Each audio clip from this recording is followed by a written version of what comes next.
Hello and welcome to another episode of Let's Talk Forensic Psychology. Today we're going to talk to you about trauma and some of the links perhaps between trauma and offending. We are very honoured today to have Dr. Phil Willmot as a guest on the show. So Dr. Phil Willmot is a consultant forensic and clinical psychologist who currently works in Rampton Hospital, where he has worked since 2002. He is also a senior lecturer at the University of Lincoln, where he specialises in lecturing in forensic psychology. So Phil is a particular expert in trauma and personality difficulties, and he's going to talk to us today about some of his work in the field and some of his experiences. So Phil, can you tell us a little bit about how you got to where you are today and what your journey was into forensic psychology? Joined the prison service in 1988, actually straight from university, which was kind of back in the days when forensic psychology wasn't very popular, so it was quite easy to get straight in from university.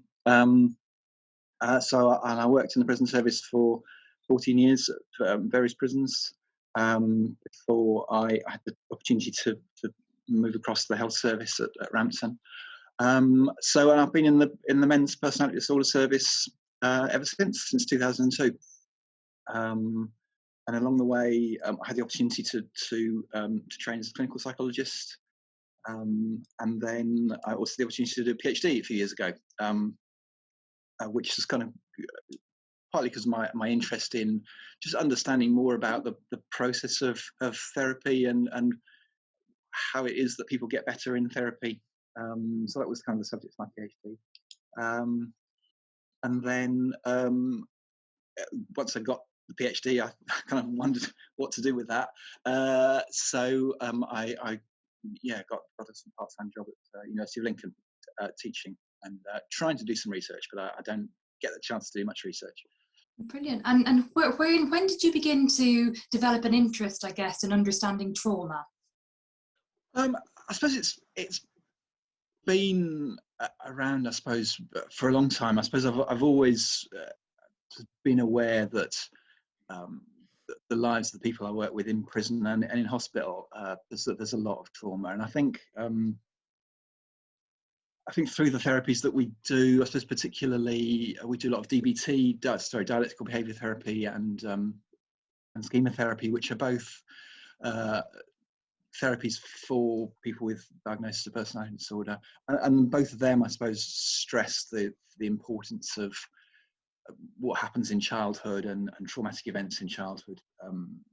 Kind of affecting people's personality development. So I suppose that's always been there. And just, I suppose, sort of talking to my patients over the years and recognising the impact that trauma of various sorts has had on their development, and not just of their personality, but I suppose of their offending careers. Really often their offending careers you can only really understand in terms of kind of what's happened to them, the trauma that's happened to them. So yeah, it's something that's kind of gradually sort of crystallised, and then I think there's been sort of more interest in trauma-informed care in recent years. So that's I think sort of talking to colleagues who've kind of had similar experience help to develop those ideas. Just thinking for our audience, like how would, maybe too big a question, but how would you define trauma?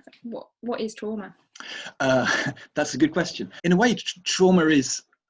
It's a slightly misleading term, I think, because I think when a lot of people, I think about trauma, what they picture is something that's sort of sudden and violent and often life-threatening. So, being involved in a car accident or a terrorist attack, something like that.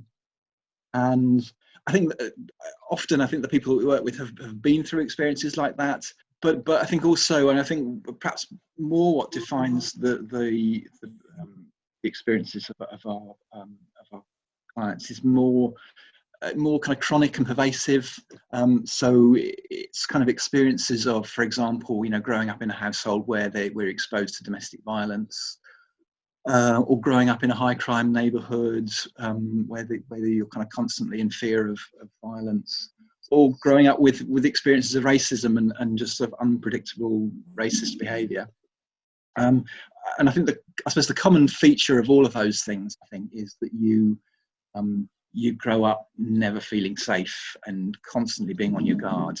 And I think for children and young people, I think, who grow up in that environment. I think if you think about, back to Maslow's hierarchy of needs, the need for safety is one of the kind of basic needs that we have, and if you don't feel safe, if you never feel safe, then it's much harder to develop the kind of things higher up that hierarchy of about kind of attachment and relationship to other people, or your own self-esteem, or kind of developing pro-social values. So yeah, I suppose it's about, I suppose the heart of it for the people we work with, I think, is that sort of chronic feeling of never feeling safe. And what do you think, Phil, that links to offending then? Because we know lots of people, and lots of people ask us why some people in those sort of environments go on and commit offences, and then their siblings may not. Well, that's something we ask. Why do some people go that way and some people go a different way? That's true, and I think I think that's why perhaps trauma has been overlooked for a long time in forensic psychology, because it's not such an obvious relationship. When you think about trauma and adversity, I suppose we've probably all experienced some sort of trauma or adversity growing up, and most of us get through without being these criminals. So I think there's a number of factors. I think we perhaps understand the process better in women, and I think there's been more research looking at the criminal careers of women. And it's not a complete picture, but I think one thing that seems to emerge quite a lot for certainly for some women who have criminal careers is that it starts off as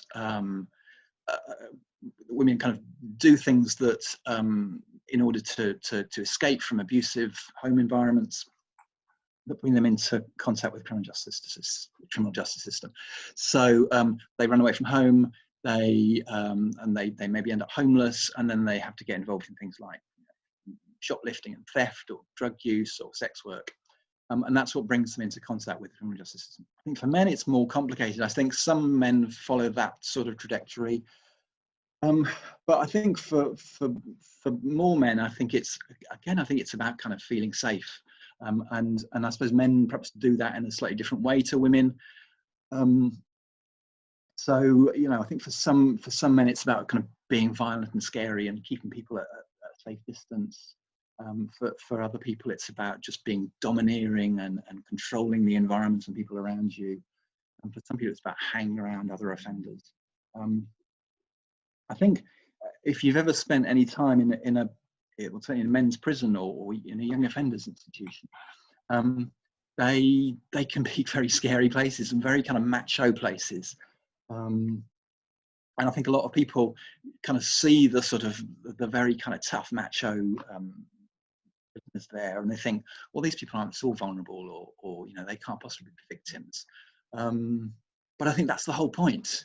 I think a lot of these guys, I think, put a lot of time and effort into having this kind of scary, intimidating mask that keeps people at a very safe distance. And it works really well because it kind of convinces people. But actually, what I find again and again and again is when you get these people on their own and you kind of talk to them and you build up their trust and they're able to take off that mask, what they often say is that mask is not me. That mask is something that I have to put on in order to make sure that nobody ever hurts me again.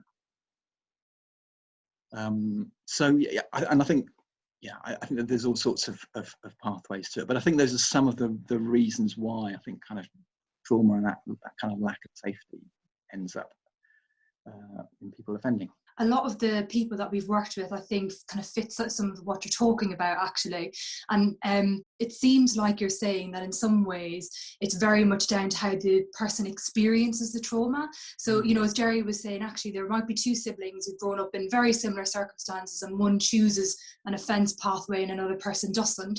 So it sounds like you're saying, actually, it's very much down, it's an individual response, and no two people may experience the same types of trauma in the same way. That's right. I think it's very individualistic, I think. And also I think one of the things that I've kind of recognised from kind of talking to people and kind of hearing people's stories is that I think children and young people are incredibly resilient. So I think I think if you kind of listen to the stories of people who manage to avoid that kind of pathway into criminality, if they've got a safe haven somewhere, if it's an older sibling or an auntie or an uncle somewhere who looks after them, or they find the kind of safety and kind of structure in school, that can be enough just to kind of to give them a kind of safe haven where they can develop some other ways of coping than having to just sort of protect themselves through kind of violence and crime. So Phil, I was thinking about what you were saying, I guess there are some links between people who've experienced trauma, and I guess trauma is a risk factor in a lot of the risk assessment tools that psychologists was used to assess risk of offending. What would you say are the key links between trauma perhaps and maybe antisocial attitudes or thinking? What we kind of understand about, I suppose, the development of a lot of kind of antisocial behavior and personality traits, often it comes from sort of early sort of care relationships, attachment relationships that aren't particularly secure, I suppose, particularly if they're kind of neglectful or abusive. I suppose I think we understand a lot more about those sort of early attachment processes now, and the kind of early relationship between child and carer is important in so many ways in childhood development. And so in terms of it's through that relationship that children learn to regulate their own emotions and their behaviour. We learn to work out what other people are thinking and feeling, and we learn about ourselves and how other people see us, all through that relationship. So I think if that relationship between infant and carer or the growing child and carer are disrupted, then that can affect kind of everything that happens subsequently, really. So if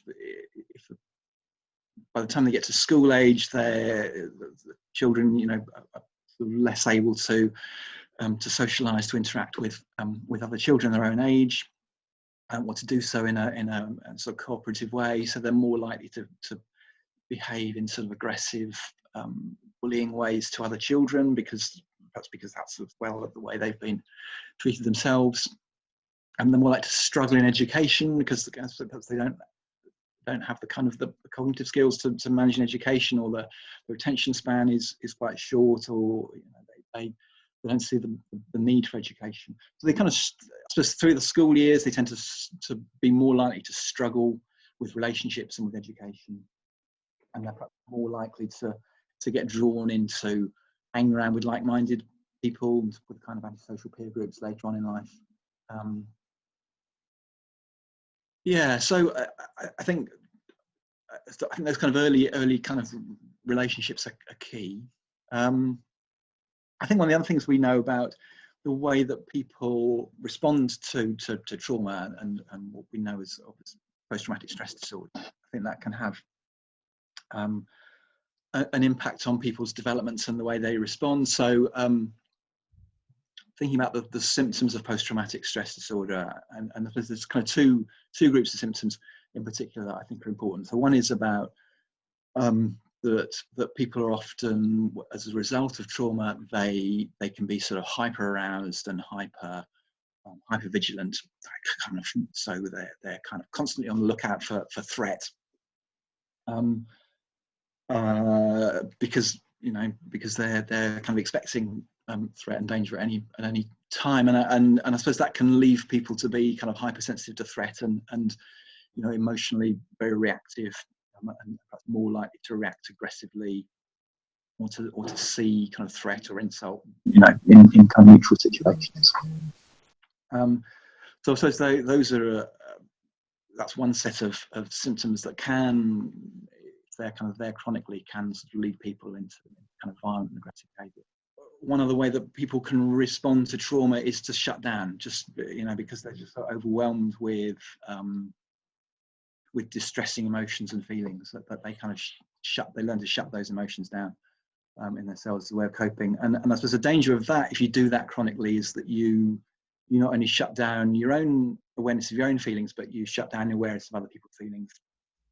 and how your behaviour impacts on them. So I suppose it then, because you're just kind of emotionally numbed the whole time, it becomes easier to hurt and abuse other people, I suppose.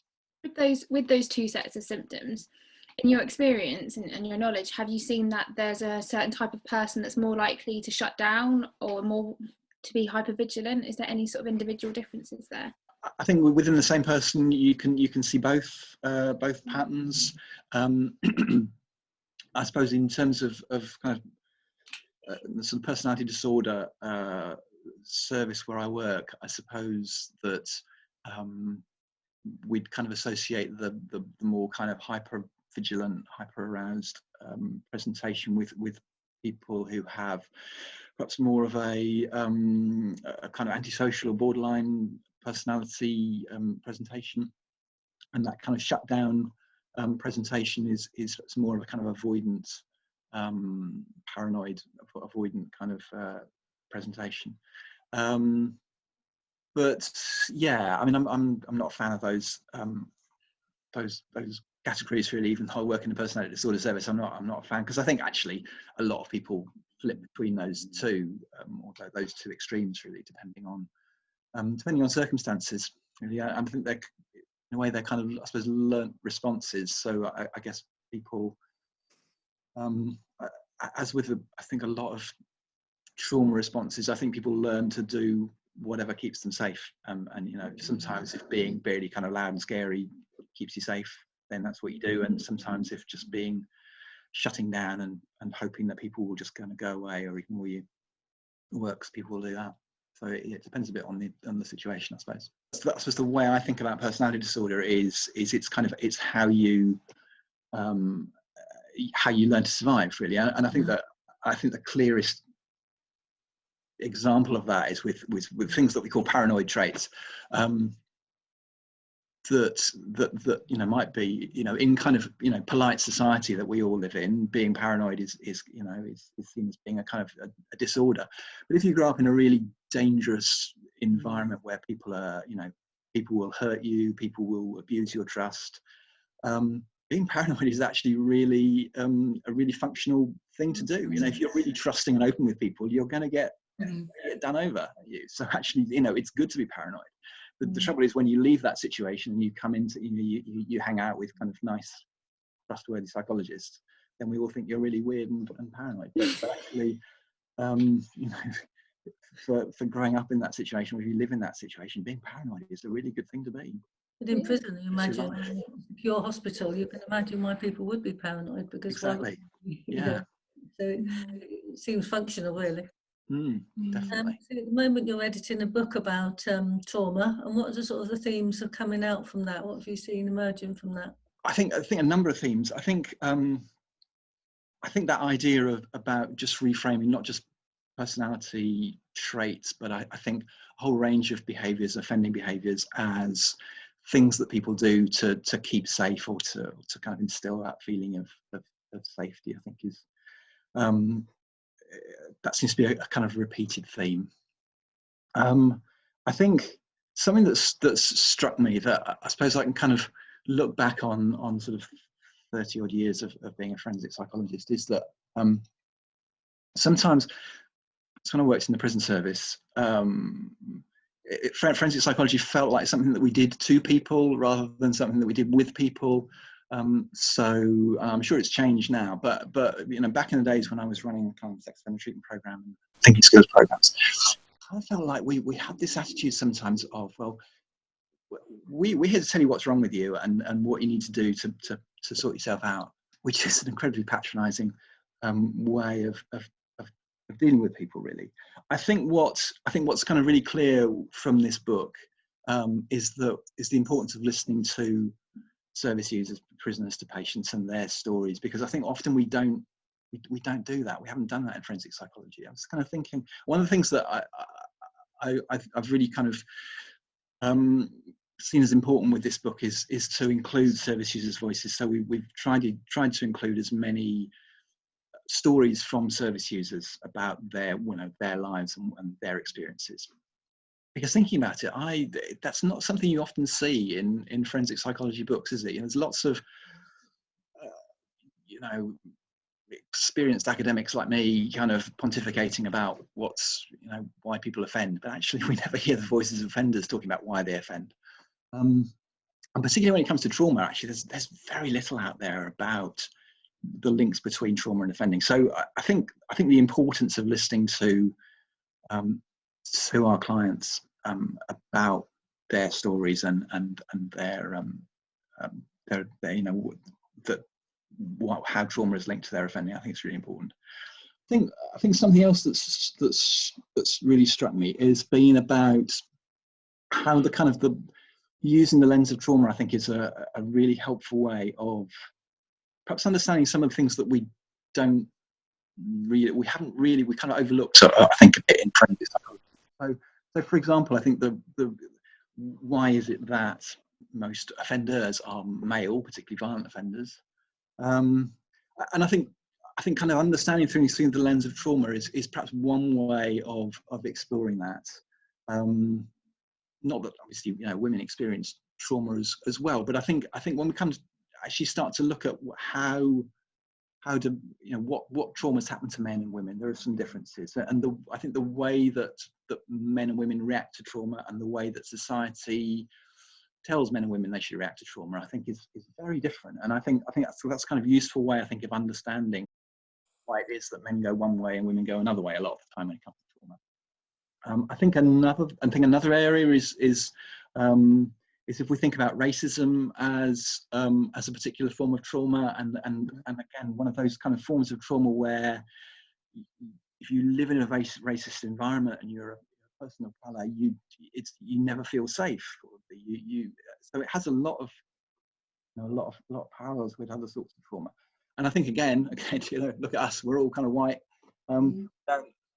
It's something we can easily overlook, but I think kind of understanding racism as a form of trauma, I think can be a fruitful way of kind of understanding why people of colour are overrepresented in criminal justice system. So I think there's plenty of other ways, but I think there's some ways that are actually kind of understanding trauma, understanding a lot of behaviours through the lens of trauma, I think can be really helpful. And I was really thinking, Phil, about I guess sometimes I think it's really hard for some of the people that we work with to, I guess, understand their risk and reduce their risk unless they've kind of healed what's happened to them in the past.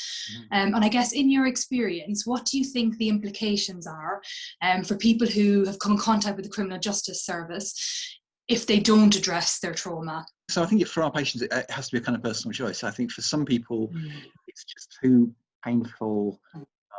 It's something they've kind of shut in a box, and they're kind of happy to leave it in that box, or they prefer to leave it in that box because opening that box is just too awful. And I think we have to respect that if that's what they want to do. But for some people, I think it's really important, and I think so. For some people, they really want to explore those things. I think as a minimum, I think what we need to do for everybody is to kind of acknowledge people's trauma and to say, look, we understand, and that what has happened to you is awful, but nobody should go through that. No child should go through that.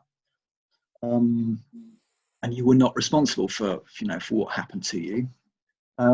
That's not to excuse what people have done since, but I think so. I think it's important to say that as well. But to acknowledge you've been through some awful experiences, and that has shaped the person you've become. I think if they don't hear that, I think they're likely to just carry on in the same kind of patterns of trying to keep themselves safe or kind of carrying on hurting other people. In some ways, it's almost like ongoing traumatization. So I guess thinking of the experience perhaps growing up of not feeling safe, not feeling validated, not feeling heard.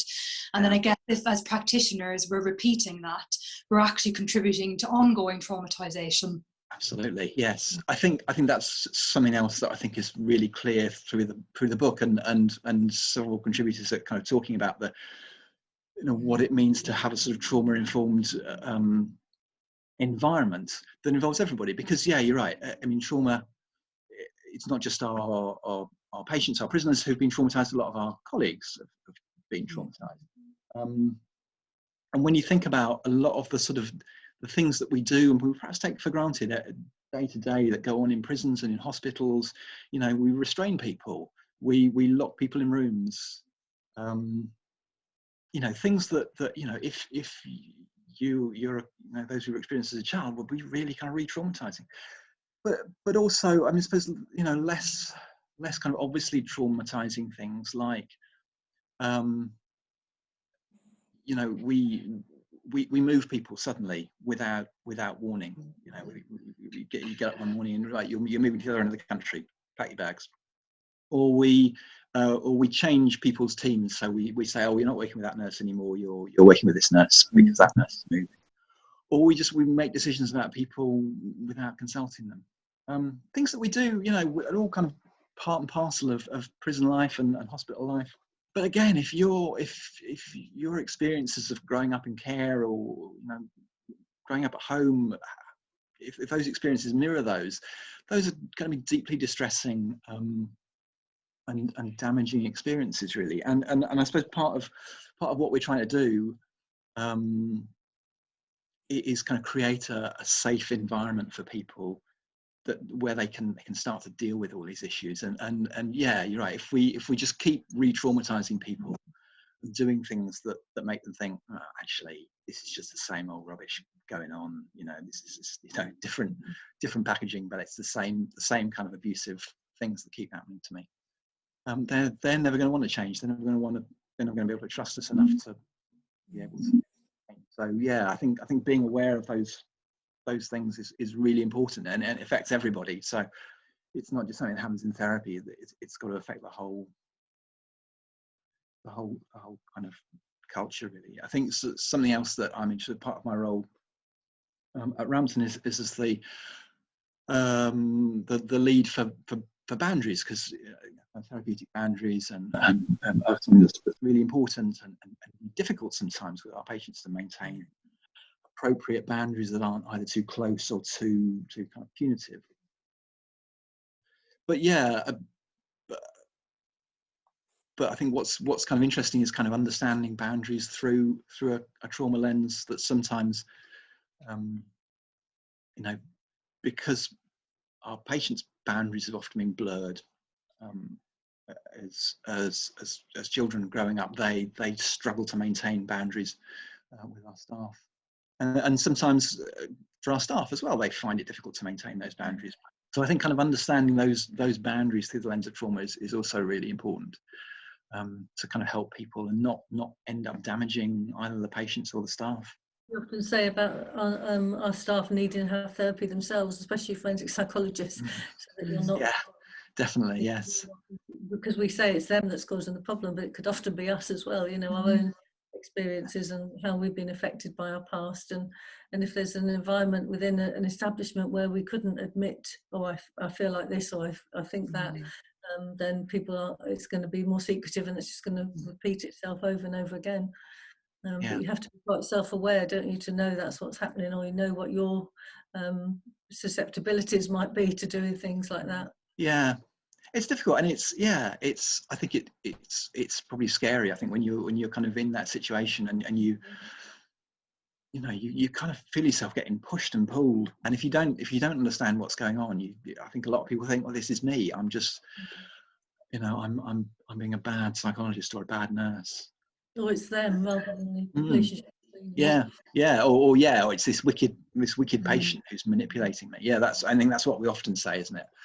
That it's these manipulative patients, which often kind of makes me laugh, because I think, what is forensic psychology if it's not manipulation? You know, we spend our lives trying to get people to do things they don't really want to do. Is that not manipulation? But we're psychologists, so it's, you know, we're good manipulators, but when our patients do it, that's bad manipulation. I remember someone saying that to me, and I thought, oh God, that is a really good way of looking at it, actually. And yes, from a risk point of view, yes, there are issues there that need to be managed.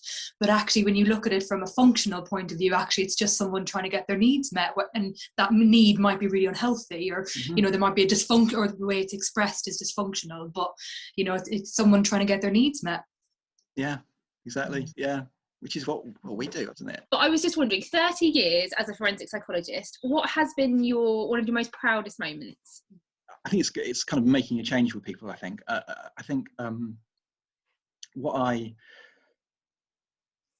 So I suppose what we end up with at Rampton is we and a lot of our patients have kind of been in services all their adult lives, really. So they've kind of come through the care system, they've been through young offenders institutions and prison, and they end up in Rampton later on in life, and they're often really stuck.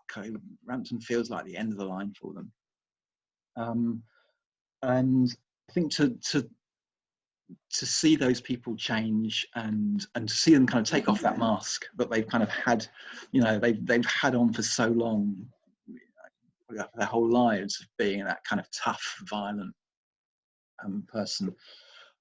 To see them kind of take that mask off and